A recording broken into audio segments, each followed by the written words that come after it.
Okay, this bit of differentiation is all to do with differentiating two things times together. So something like, okay, so hopefully you would agree that to do this, you would simplify first, so 6x cubed, and then differentiate it. So 18x squared. Yeah, I'm sure we'd all agree with that.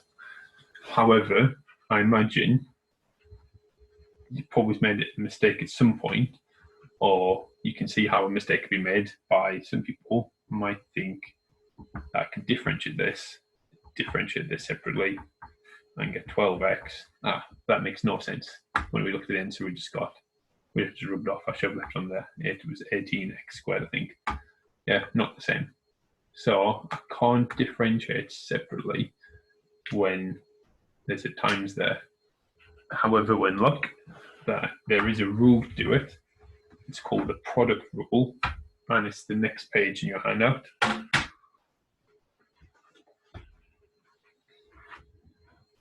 So the product rule, and this one we don't get given, so we have to memorize this one. All it means is if I've got two functions times together, so I'm going to call them u and v, then to differentiate them, I leave u alone, differentiate v times them together. I leave v alone, differentiate u times those together, then add my two answers together. So hopefully you'll like this little pattern. It's quite cool. So for the first one, the way I would set it out is I would first of all pick what u is. So it doesn't matter which way around since it's the times. So I can either have x squared or cos x. So I'm going to call u x squared, and I'm going to call v cos x. The next thing I do, I differentiate both of them. So u dash is 2x, and v dash is cos goes to minus sine x. Then I write down the rule. So dy by dx is u times v dash, derivative of v, plus v times u dash. So I'm going to do this nice crisscross pattern. So I'm going to do u times v dash. So x squared times minus sine x. I'm going to add to it v times u dash. So 2x times cos x. And then just simplify it. So minus x squared sine x plus 2x cos x. It's as nice as that. So copy. Again, pick what u and v is. So u I'm going to call x, and v I'm going to call ln x. Differentiate them both. So x differentiates to 1, ln x differentiates to 1 over x. Then do the crisscross pattern. Write out the formula. So it's u v dash plus v u dash.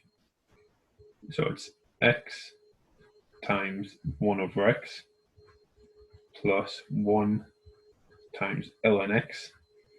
Then just simplify x and 1 over x gives us 1 plus ln x. Okay, now let's use the product rule, but let's look at how else we can use it.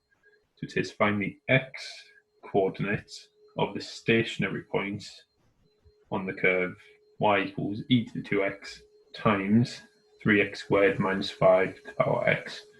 Well, stationary, remember, means dy by dx equals 0. It could be a maximum, could be a minimum, could be a point of inflection, or whichever one it is, dy by dx is 0. So I need to pick what my u and v are. So my u, I'm going to choose as e to 2x. In my v, I'm going to choose is 3x squared minus 5 to the power 5. Differentiate them both.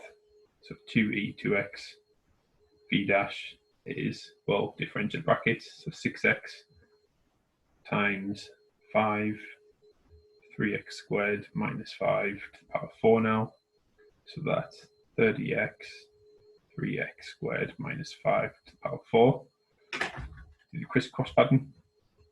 So dy by dx write out the formula.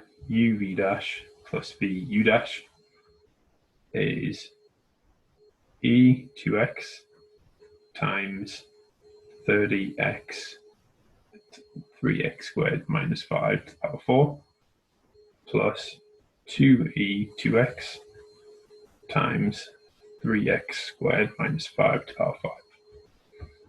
Okay, I'm going to simplify that. So we write the numbers first, so 30, then we normally write x's, then stuff like e's and signs, then any weird brackets at the end, plus 2e2x. Okay, now I want that to equal 0 because we know it's stationary. Well, to solve something like this, let's try and factorize it even more. So I've got an e2x in common, and I've got the number 2 in common.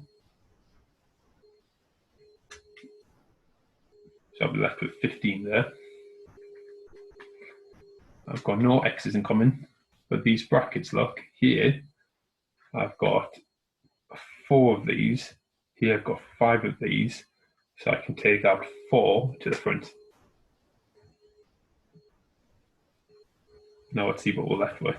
The first term, I took out 2, so I'm left with 15. I've still got the x, and I took out the e, and I took out all 4 of these. Second term, I took out the 2, I took out the e, and I took out 4 of these, so I've still got 1 of these left. And then just simplify a little square bracket there. So 3x squared plus 15x minus 5, 0. Okay, so either this bit is 0,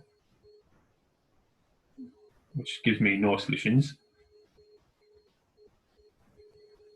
because if I try and do ln of 0, I just get mass error, because a number to a power is always positive. It can never be 0 if you think of the graph, but never crosses the x-axis. This thing here, if this equals 0, then I get 3x squared minus equals 5. So x squared is 5 over 3. So x equals plus or minus root 5 over 3. And this thing here, if this equals 0, well, it's just a quadratic. So I could factorize it. I'm just going to be lazy, stick in the calculator. So we get 3, 15 minus 5. So we've got, let's double check I typed in right. You know what I'm like. 3, 15 minus 5.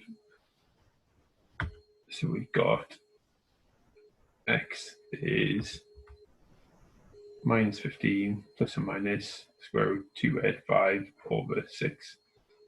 So that's 0.31 minus 5.313. So that looks a bit suspicious. So I'm just going to check on my calculator on the graph. I'm going to, wrong one, I'm going to draw that graph.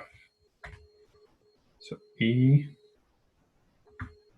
to the 2x times 3x squared minus 5 to the power 5.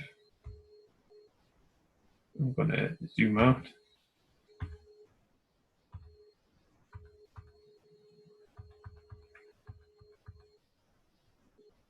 I'm going to do gsolve max. So I've got minus 5.3. Ah, so that did come from there. I'm going to do gsolve min. Ah, 0.313. So that did come from there. So they're both right. So now just check these two things here. So to do this, I'm going to zoom in. So window initial. So plus or minus root 5 over 3, where root 5 over 3 is just bigger than 1. So if I look at what happens just after one there, look, there's a point of inflection, so the gradient 0. On this bit here, there's a point of inflection there, so that gradient 0. So my four answers, although this one looks suspicious, were all right.